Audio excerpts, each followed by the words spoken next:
All right, Chuck, so you had a pretty tough putt there, just missed it, but it had a tough break.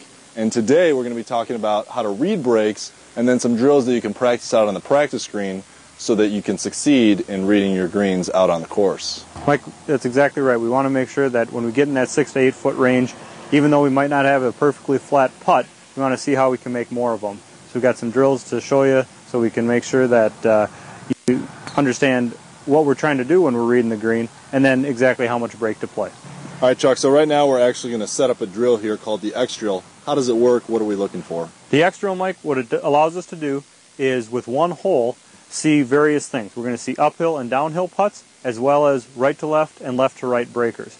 We're going to set up 3 or 4 balls all the way around the hole in straight lines and varying from 2 to maybe 10 feet away.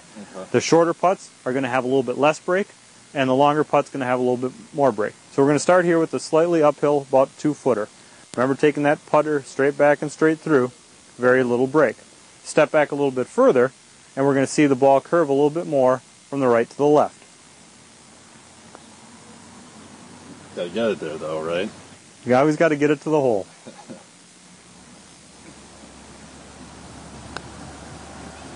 Good stroke, good stroke.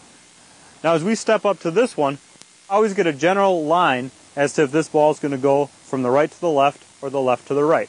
We don't want to overread the break on any putt. We always just want to get a general idea of if the ball is traveling to the left or traveling to the right when it gets up to the hole. Which way is this one going to go? I believe it's going to slope to the left. Exactly. A little bit of a left breaker. So we'll start with the shorter putt.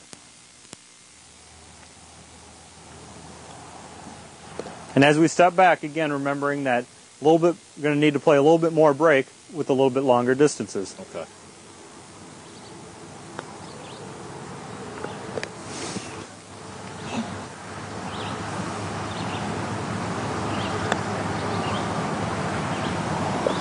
Holy cow. All right, Chuck, we just did the X drill.